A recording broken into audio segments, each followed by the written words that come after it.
Good afternoon. Welcome to New York City, those of you traveling from abroad. My name is Marc Sternberg. I direct giving for the Walton Family Foundation, focused on education reform nationally. Am a New Yorker, former teacher and principal here. Pleased to be with you, and pleased to be joined by three really remarkable practitioners. Immediately to my left is Norm Atkins, founder and CEO of Relay Graduate School of Education. We're joined by Patrick Dobard. Patrick is the superintendent of schools in New Orleans, the Recovery School District there.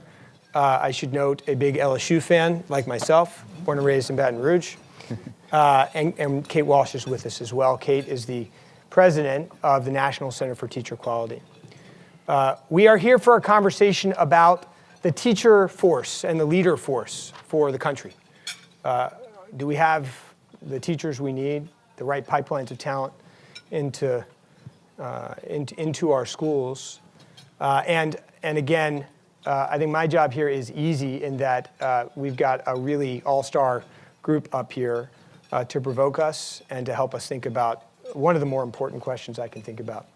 Walton thinks about this a lot, and I will say the following. I think we, Walton specifically, the philanthropic world, and the world of actors in K-12, know how to start a school. We've got some great school leaders out in the audience today. We know how to develop an advocacy plan to inform better policy. What we know least about, and I think what we're here to talk about really, is how to train a cohort of teachers and leaders for the future of the country. And we can do the first and second really well. If we don't do the third, we're in a lot of trouble. So let's start there. And Patrick, I'm going to ask you to answer a first question. And let me just, I have but a few questions here. In about 10 minutes, we'll turn to the audience. So please be ready to jump in with your own questions. Patrick, to what extent do we have a problem?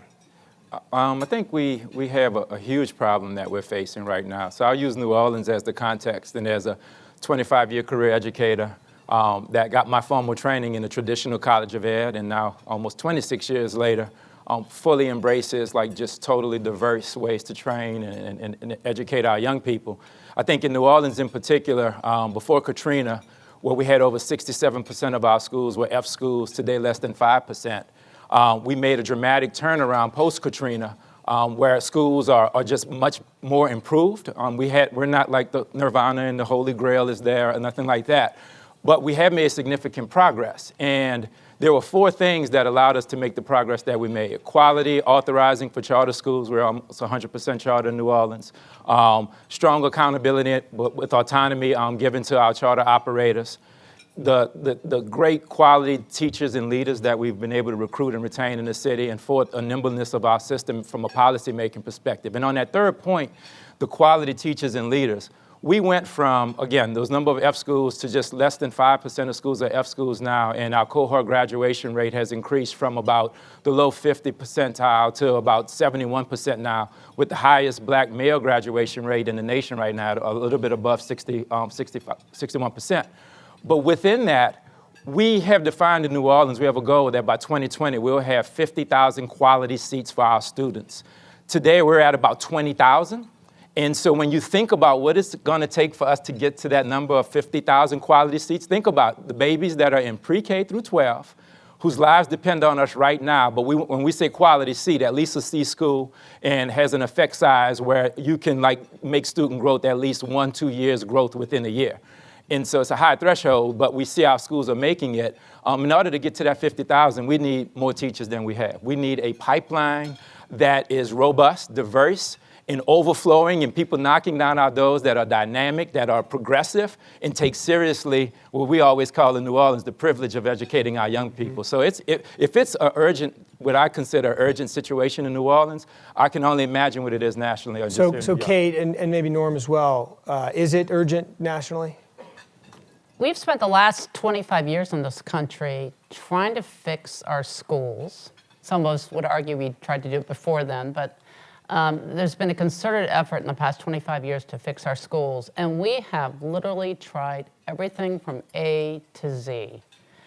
And the one thing that we keep overlooking, or that has not gotten enough attention in that period, was that you need the Army to deliver on those reforms. This is a workforce of 3.4 million people.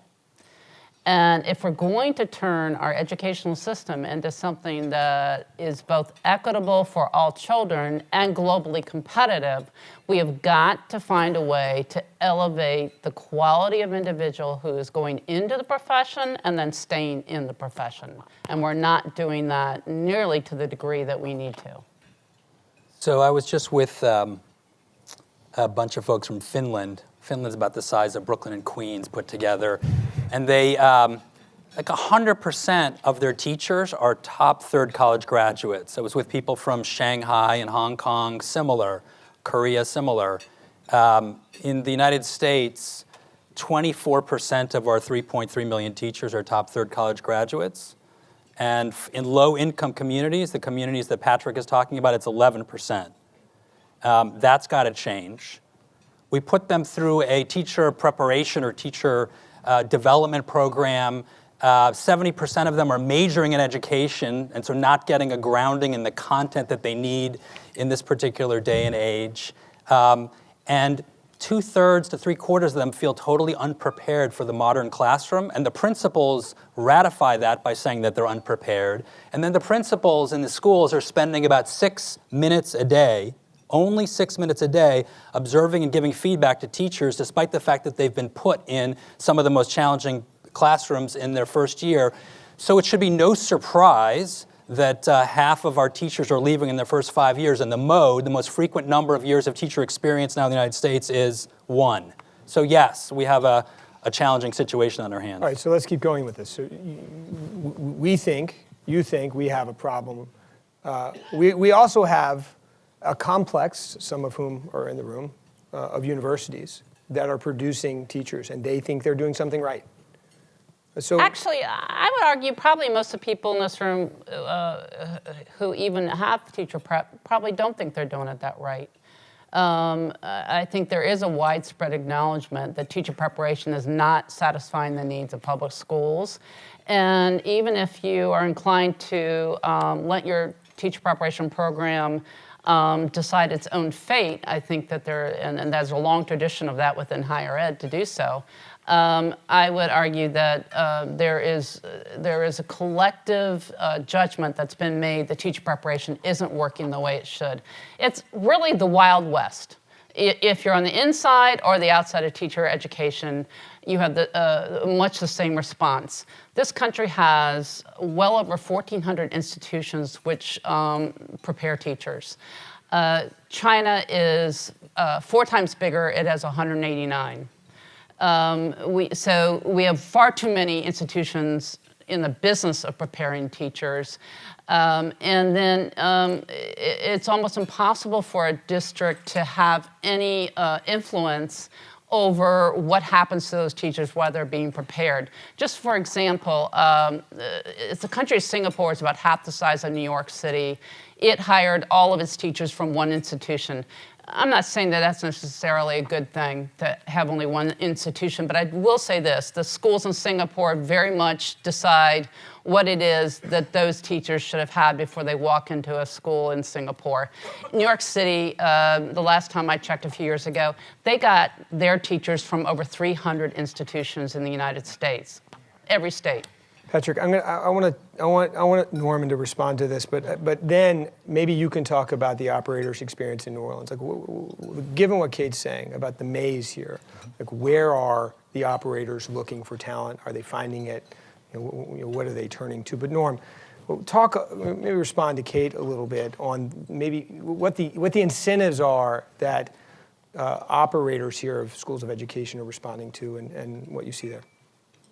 Well, a school of education on a typical university campus is trying to compete for students, just like the history department or the engineering department, and then the objective is to get them to graduate. And the chasm between the work at the school of education and the school is so deep. Really what teachers need in order to be great is to spend time in a residency in a school, not just 5 weeks of student teaching at the culmination of 4 years of theory, but really immersive experience in a school to figure out, am I good at this? Do I like it? You know, what are the specific skills that I need? And we need to figure out a way now in 2015, different from when these schools were started 115 years ago, to figure out how to make that happen. But let me disagree with you a little bit there. Not that I don't think that you should have residencies and have much more sustained and meaningful experiences, but I think that shifts the blame for what's happening in the programs in the pre-service coursework. There is a ton of research-based information, and I think a lot of people in this room may be of my age or older, where we sort of think nobody really needed to learn anything in teaching, that you could just walk into a classroom and if you were smart enough, you'd get it. There is so much good research about how to manage a classroom. There is so much good research on how to teach reading. There's so much good research on how to make instruction stick. So it isn't that just that practice is needed.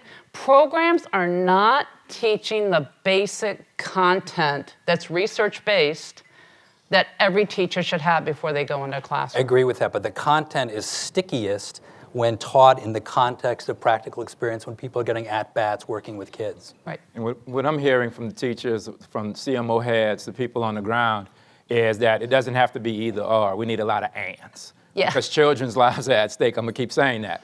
And so where they're looking for teachers are at the traditional universities, but they're also looking at alternate certification programs. You have different type of programs. They're looking everywhere for teachers in order to make sure that they come into the classroom prepared.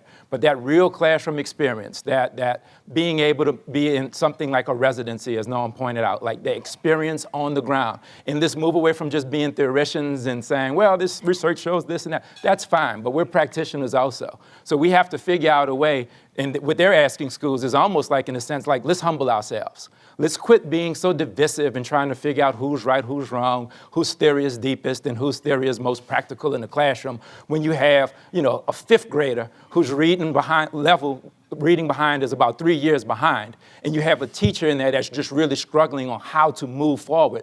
When you look in a classroom at a school that may be across the street that took the same fifth grader or same similar fifth grader and has moved them ahead in a rapid period of time because of the training that the teachers that they have. And everybody's trying to pull from the same teacher pool. They're cannibalizing each other. And what we're saying is, let's take the same mentality and national pride that of Finland or that they might have in China, and let's just take a pride in saying, you know what, we will get rid of the divisiveness that may be out there and undergirding like the universities and folks saying, oh, colleges there, they'll never change. And you have to use alternative cert programs versus like, the alternate cert programs are not as deep as we need to, so colleges are bad is the fix. What we have to do is find like that and. How can we make it work together, get more people in those practical areas to train and really expand the pipeline? Because if not, our country, our schools are going to continue to just either languish or decline. But to your point where you're saying that these students are in there saying research says this, research says that. I wish they were saying research says this, research says that. They are not being taught the research. And what is going on instead is academic freedom has run amok within teacher education programs. Kate, you wrote recently about a dichotomy between training and preparing. So can you define terms here and lay out some thoughts that we can respond to? I've done a lot By the way, we are in about 5 minutes getting to your question, so please get ready. I've done a lot of reading to try to figure out what happens in teacher preparation programs because it's really a bit of a black hole. And so there was a great book produced by the most prominent teacher educators in the country about 6 or 7 years ago that really went into detail that it had really gotten very little public exposure. And what I realized maybe after the 10th time I read it, because I'm a slow learner and the language was very opaque, is that in the 1970s, teacher preparation programs decided it was no longer their job to train teachers. That training became a dirty word within the profession, and it represented an undervalued reflection of who they were as teacher educators. So instead, the idea was to form professional identities, and I will give anyone in this audience $25 if they could tell me what that means. But it Got essentially got means some smart people here, Kate. yeah, well, maybe. So it essentially means that I will not teach you how to manage a classroom. I will not teach you the instructional strategies that are most likely to make learning stick, because I'm going to create you out of whole cloth, and I'm going to make sure that you're able to walk into a classroom with such confidence and professional stature, and you've really worked through your biases, you've really got an understanding of who you are as a professional, and you at the age of 22 are going to walk in a classroom and somehow intuit what your children are going to need to learn. And if you think I'm exaggerating, please email me. I will send you this language. It is absolutely spot on, and I've spoken to many teacher education audiences who say, yeah, that's right. That's what we do. So we have got to find a way to insert practical training into programs. Guys? I agree. Okay. So here's my last question. I guess the stated theme of this session I'm reading on the monitor over there is preparing teachers and leaders for today and tomorrow. So let's, and Norm, help us get started here. Let's think about a decade from now. Like, what is happening? What does the space look like? What's happening today at this scale that will 10 years from now be happening at this scale? And I think you need to, for this audience, talk a little bit about what you're doing, which I think Patrick would agree and Kate would agree is moving the field in an interesting direction. Yeah, so 4.5 years ago, I started an independent, accredited, nonprofit graduate school of education that's training 1,400 teachers in 8 cities across the country and about 300 principals and growing. If I put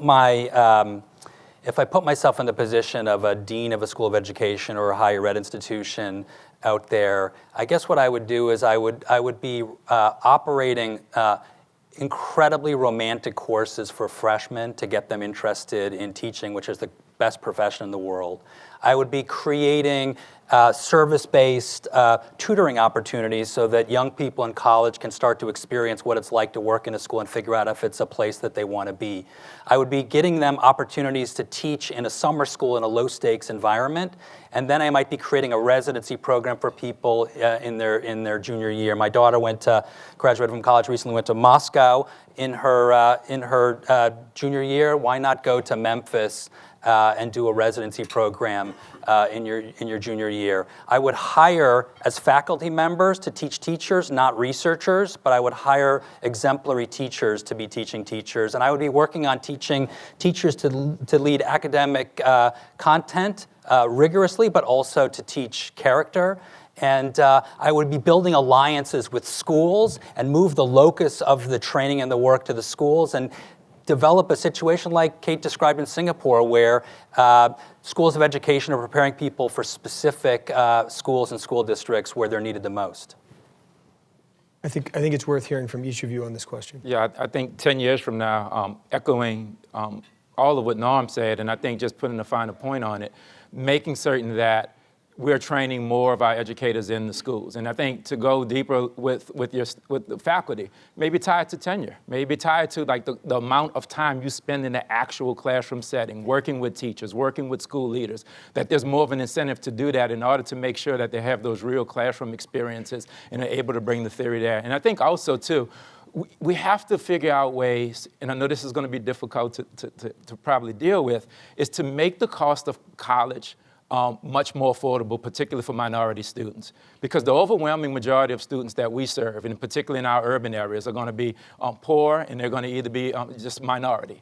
And so with that, if we want to have more teachers who actually look like the kids that they're serving, and they're majoring in biology, but not biology, and getting an opportunity to get also an education degree or certification, we have to make it convenient for them, but also make it affordable. We're getting kids into college, but we're not getting them through college. And it's not just because of coursework and rigor. It's because of that $100 biology book and that gap between when they graduate in May and they start school in August, that they can't afford it. They get the dauntingness of it overwhelms them, and they just don't follow through and register and stay and get in school. And so we have to think of it as, to me, as more of this moral imperative of how to make sure that we can be very direct about targeting students at our universities, making sure that we increase that pipeline for more people who may not be going into education to at least walk away with an opportunity to go into education and making it affordable. So like, I understand the difference where we were talking about training and that sort of thing, but for me and our students often, it's the difference between living and surviving. When you're living, you have a very quality life. You're not working from paycheck to paycheck, and you're able to travel to New York. And like, wow, we took a nice trip.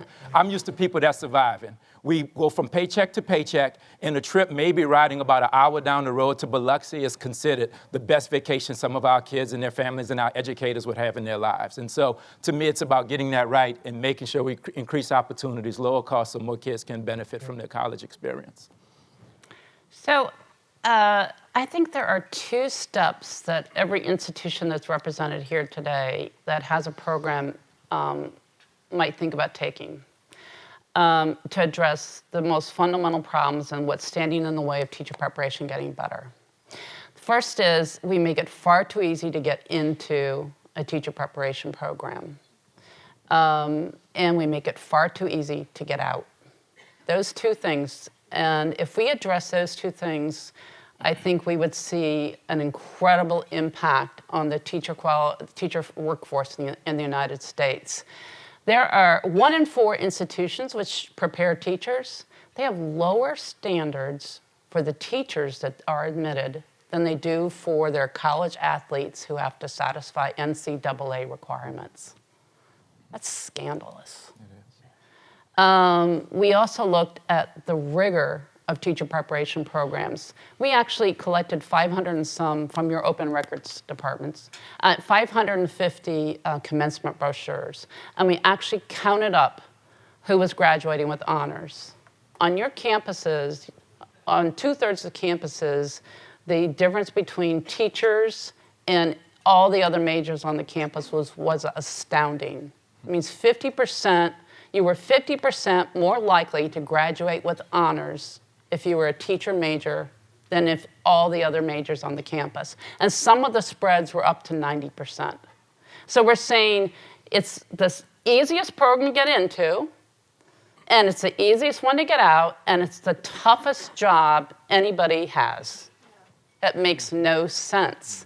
We wrote college presidents that were in particular institutions where the spread was really egregious. We didn't hear back from one.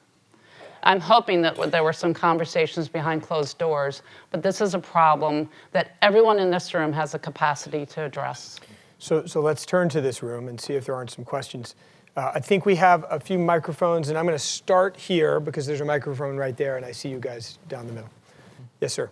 And by the way, the rule of Q&A is that we're going to keep the queue in Q&A. So please do ask a question. Thank you. But we get the A. Yeah, hi. Or speak loudly. Yeah, my question is, I'm familiar with many of the charter schools in the New York City area, and they seem to be doing an amazing job. And my question is, why do you feel, or don't you feel, the charters seem to be making such a substantial difference? Why can't the traditional public schools do the same thing? Norm, you want to? I mean, they can. The charter schools in New York are at about 8%. They're doing better than the district schools on average. Some of them are spectacular, and some of them are not as good. And there are a lot of the systems and routines and elements of charter schools that can and should be picked up and are often being picked up by district schools around the country. Yes, right down the middle.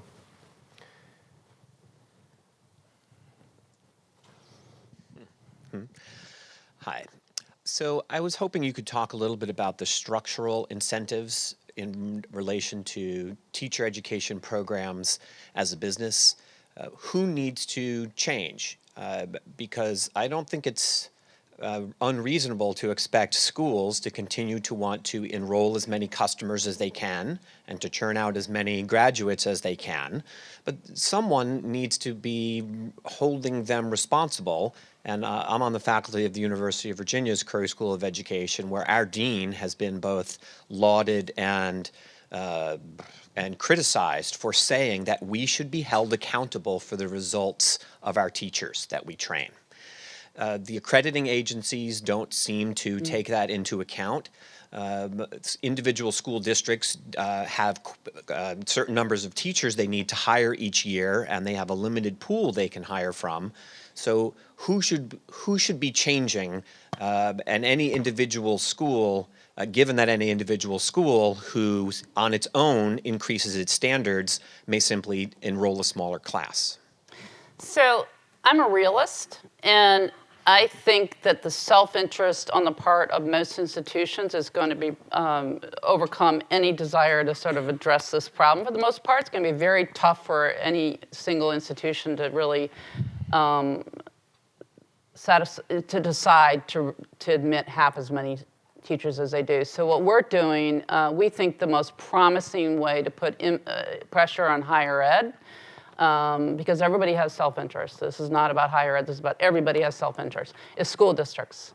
School districts need to start saying to higher ed, and that's what we're trying to get them to get emboldened to do, they need to say, stop sending me 500 elementary student teachers a year.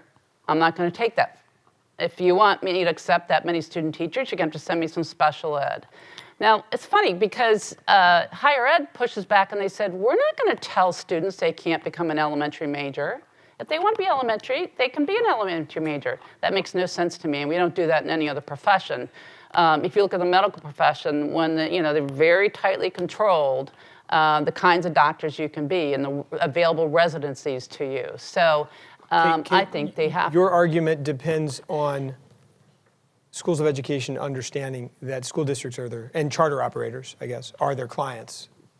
Well, I don't think that higher ed has to understand it, but if they were to have a school district which they traditionally feed their student teachers, and all of a sudden that school district is saying, we're taking fewer of these kinds of teachers and more of those, and in addition to that, we want them to know X, Y, and Z before we take them in, then I think there's the natural self-interest. Then higher ed is going to have to respond to that market.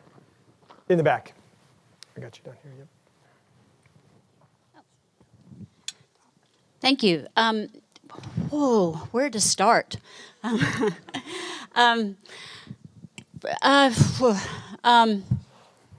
Question. Yeah. Question. Well, here's a question to start with. Last year, I guess in the ratings system, Ms. Walsh, Western Governors University was rated the best preparer of teachers in the nation. Secondary, yes. Secondary. Do you believe really in your heart of hearts that they are the best preparers of teachers in the nation? Western Governors University? Well, first of all, people confuse Western Governors with an online program. And if you look at how we rated other online programs, they did not fare so well.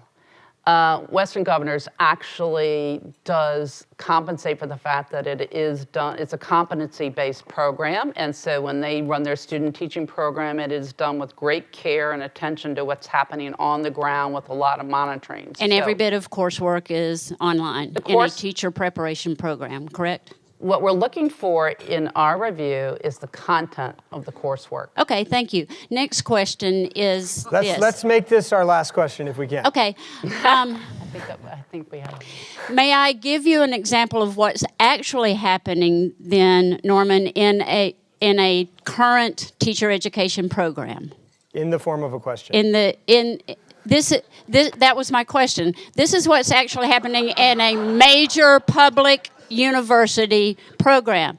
I represent Central Florida University, 63,000 students. This is what's happening in our teacher education program, okay? We have bridge programs to middle school students to encourage them to teach.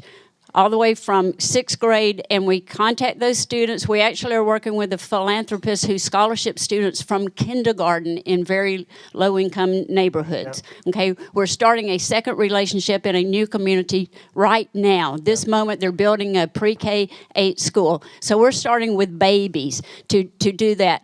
Then we have students who, in their freshman year, are going into schools to work with teachers. They're working with avatars so that they learn how to communicate with parents, with students, with colleagues before they go into classrooms. It sounds pretty impressive, Norm. So it sounds awesome. It is awesome. I'm sure the thing that makes it awesome is the way in which you're innovating. Similarly, the gentleman from University of Virginia, one of the reasons why that's such a fantastic institution is because of the way in which they're teaching early childhood teachers with coaching and using distance learning and really practical work. And so there are lots of institutions around the country that are at the cutting edge of innovation. Sounds like yours is one of them. That's fantastic. We need more of the 1,400 schools of education to do what you're doing. I agree, and I appreciate that, but I want to give a shout out to my colleagues who are also doing that because it makes me just a little bit crazy as my colleagues at the table who are afraid that I'm going to start throwing knives and things to hear that change is not happening, because it is. So stay tuned. Great. Yes, sir. What do you think the role of the federal government should be in the future? What should the role of the federal government be in the future? I like that. I like that the federal government is asking different questions for Title II HEA, but I don't have any particular optimism that the federal government's going to solve this problem. Yes, sir. How can we make any progress if teachers' salaries are as low as they are in many states? So a question about low teacher comp. Yeah, so that's one of the things when you go to what we are in a decentralized system with a lot of autonomy. Operators they don't have to use the state retirement plan or the teacher's retirement plan. So they're innovative. They pay higher salaries to teachers, as well as they are able to go into more like the private sector for retirement benefits. And we're finding that's much more attractive to younger teachers, and even some of our veteran teachers who are looking to shift that. And so I think it's about having the freedom to be able to set salaries really at a school level. And I know that's daunting for traditional school districts, but that's just the norm in New Orleans. And so that has helped, and it just helps everybody to be more competitive. So when you have less things that you have to pay in, because it's either a state-funded type of situation for retirement and those type of things, when you have more flexibility, we're seeing that we're able to invest more in salaries. Okay, we've got time for two more questions here and then in the back. So maybe we can get the mic here. So the other side of a pipeline is keeping people. And so my foundation invests in Relay, in NSNO, and Kate's work, all that, trying to get as many people as we can. City year, we're starting a residency, name it. And then we can't keep them. Mm-hmm. And so how do we really work on the development and retention piece, besides teacher salary, which I think obviously is important, but there are other ways. Well, we have to think of other ways, because I think just getting them in and we're still churning them so quickly. Yeah. We need to find more ways to keep teachers. Yep. Norm? So three thoughts. One is just making the on-ramp into the profession smoother will keep people for longer. People are drowning, especially in their first year, so that's a big problem. Second thing is there was a report that TNTP just put out that said that we're spending across the board, across the United States, $18,000 per teacher per year in professional development with no particular impact. So we're spending a lot of time talking about developing, preparing, training the initial 200,000 teachers, but we need to do a better job of training and continuously developing the other 3 million teachers across the country. And the third thing is, as I mentioned earlier, principals need to get out of their office and go into classrooms, not to evaluate teachers, but to observe them and give them feedback on the highest leverage practices over and over again. It's a very lonely job if you close your door, you're alone in your classroom, and you're not getting any particular support. So there's a lot that we can do to keep people longer. We have to make the job a whole lot better. Kate, should we be scared of this retention issue? Well, it's actually, retention is not as big an issue in non-urban schools as it's sometimes, you hear that, this thing that's thrown out that 50% of all teachers are gone after 5 years, which is not true. It's 17% are gone after 5 years. But that said, large urbans have a huge problem holding on to folks, and you cannot minimize that. And I think that if we created a profession where there was, where people felt rewarded and that they were working with colleagues where they too felt rewarded, they felt like colleagues that were working as hard as they were, that we could do a better job. But that's not something that happens overnight. Again, that addresses huge workforce systemic issues. And the way that we're addressing that in New Orleans as well is that you have to ask the question, why are the teachers leaving? And a lot of it is around in areas that we're calling like areas of equity. And so teachers are overwhelmed if they're not properly trained to deal with students with disabilities or having trouble with English language learners, along with just the everyday functioning as a teacher. So when I talked about the 4 things that we feel have made us to be successful to this point in New Orleans, the last one, what I call nimbleness of our system in a policy-making perspective, what we've done is differentiate funding in New Orleans. So we don't give money just equally to schools. We differentiate it based off of either a kid has a disability, and then we work it through the spectrum. We have whether a kid is an ELL learner, and so what it is, we'd be able to put more money following the child. Schools can then put more proper resources to be able to support their teachers, therefore they're not as frustrated. We just opened up a therapeutic day program in partnership with Tulane University where we're serving some of our most just students with intensive behavioral disorders where parents can opt in. And so we still go for the least restrictive environment while at the same time they have this option to opt in to make certain that these students aren't as disruptive, something where their teachers can't handle on a consistent basis, and we're not bouncing them from school to school. So it's the system coming together to make sure that we're properly serving young people, and then it also makes the conditions for teachers much better. Again, we're not the typical like bureaucratic district where everything's top down. We're like from the bottom up solutions oriented, and I think that's one of the ways that we found to be able to retain teachers longer. Last question, in the back.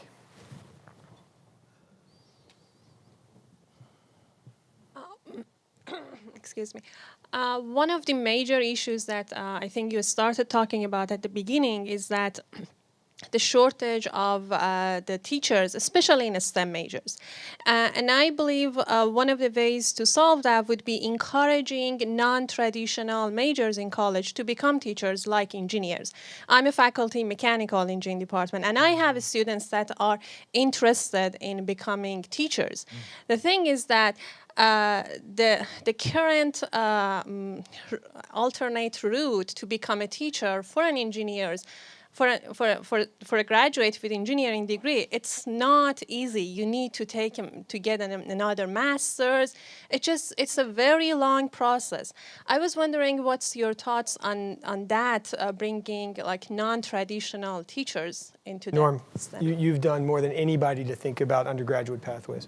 Well, yeah, so I mean, those are the people, those are the top third college graduates we should be dying to get into our classrooms and schools, especially people who are majoring in things like engineering. And so we should be creating opportunities for them while they're undergraduates in summers and special classes to start to check out teaching. And then we should get these people in residency programs either in their junior year or in the year after they graduate to get them into the teaching profession. We should make it easy for them to do so.